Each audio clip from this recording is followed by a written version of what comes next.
Hello, role-playing people, and in this episode we're continuing our Kupala Lore-hunt with the third book of the Transylvania Chronicles, Omens 1999.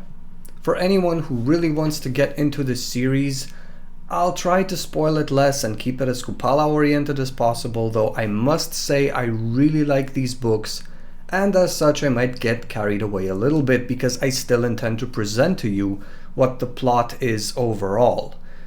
So far, the story in Transylvania Chronicles began in the 12th century and has taken us all around and outside of Transylvania.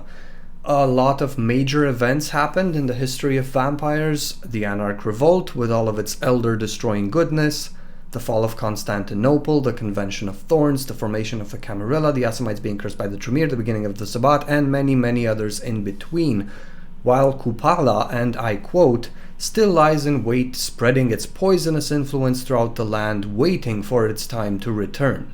The events in this book take place in the 17th and 18th centuries, so it is actually astounding to me how an entity who supposedly lost influence with immortal tribes throughout the passing of ages, was bound by a geomantic web, is repeatedly banished by the Koldun in a yearly ritual, assisted the Tzimisce anarchs in breaking their bonds, and is to be undone by some of its own servants like Octavio, still managed to weave fate in such manner that it possessed the cathedral of flesh, diablerized Yorick, and is slowly awakening once more, making its return.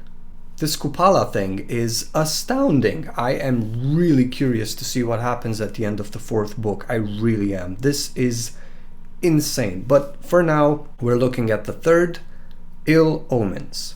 So what happens? What happens is a young woman asks the protagonists for help and protection, and they come to discover this woman is the last Cappadocian, and both the Giovanni and the Baali want to destroy her, among others. Our friend Dracula plans on severing the geomantic web and binding Kupala to his will. These old country fiends never learn, do they? And last but not least, the protagonists get swept up in the French Revolution while the signs of Gehenna are made manifest one by one without the characters being able to do a thing about it. Oh, do you remember Octavio? Yes, the Malkavian voice of Kupala.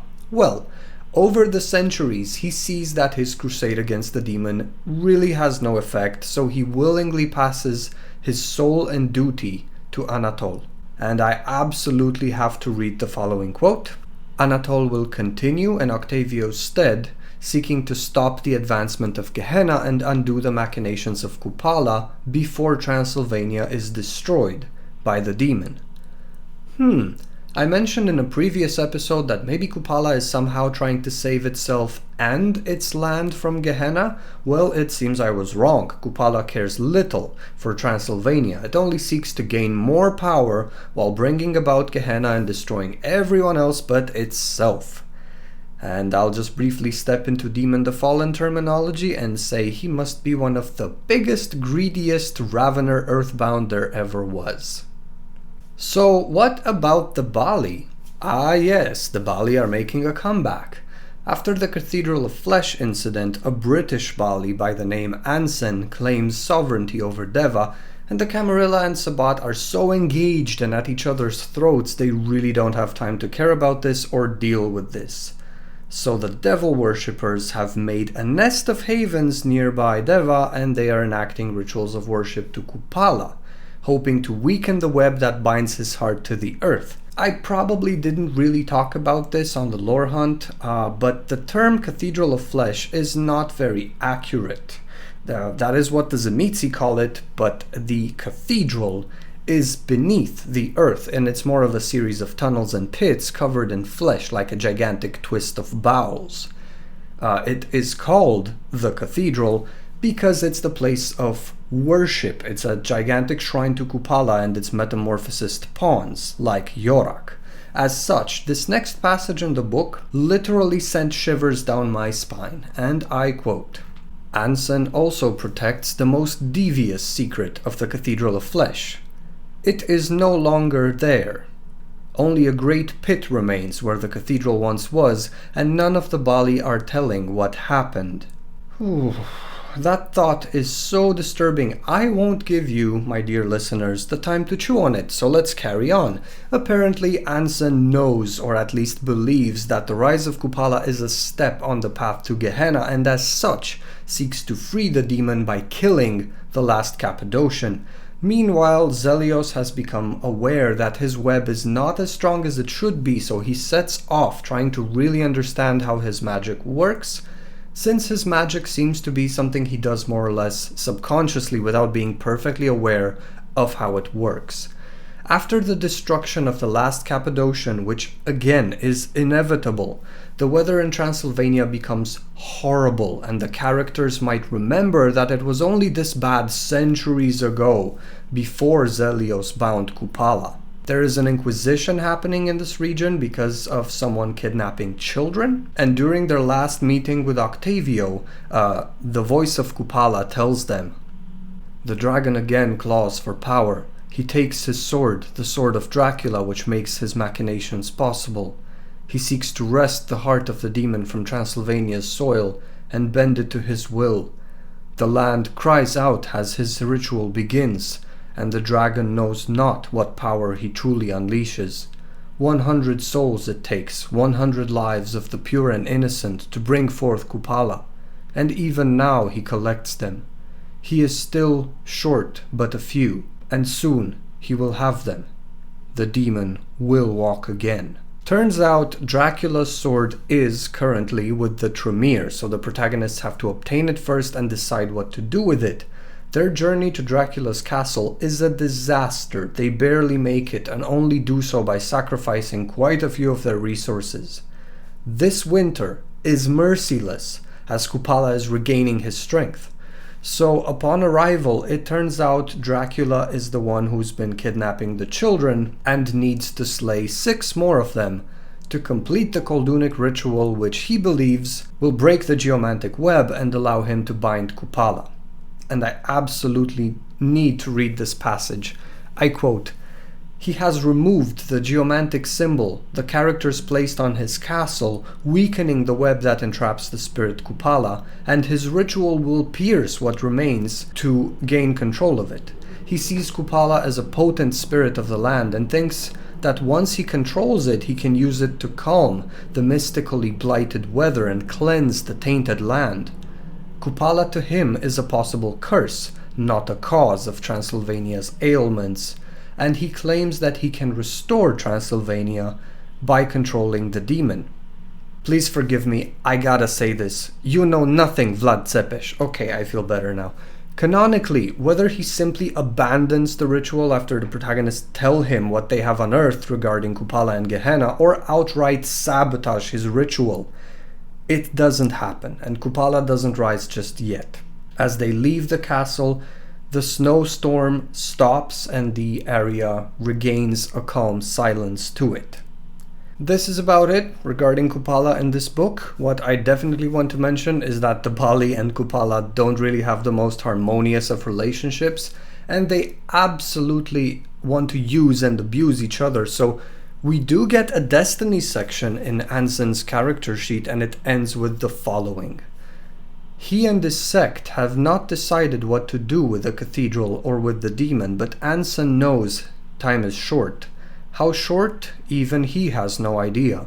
Before long, Kupala grows bored with Anson and his simplistic Baali and consumes them outright." The last thing we need to look at is Dracula's sword, which gets a whole little subchapter for itself. It is a broadsword that has Koldunic symbols etched along the edge of the blade and various jewels inserted into the garden hilt. It was forged by Dracula's father with the help of Durgasin and her knowledge of Kupala. As a matter of fact, the sword was specifically designed to kill the demon's minions, which, as we know, are also collectively called the Kupala.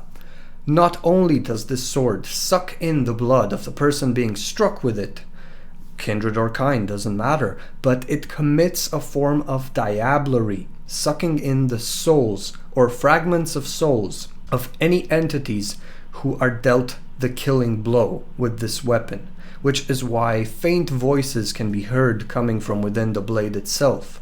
Dracula never really used the sword while he was mortal. Instead, he put it on display in his castle as a memory to his father.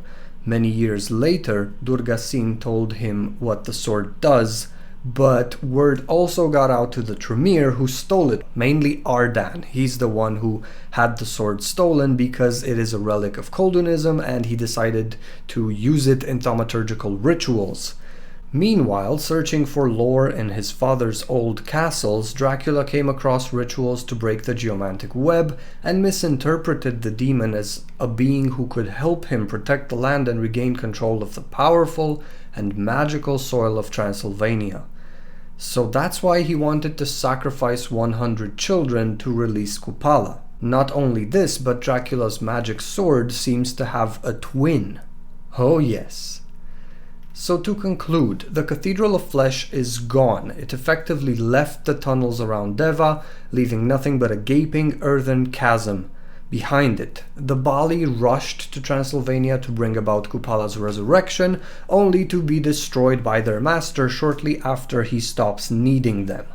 Octavio passes his duty to Anatole, and Dracula seeks to bind Kupala by sacrificing 100 children after he takes down the runes on his castle walls, thus showing that even the most awesome of vampires can do the dumbest things sometimes.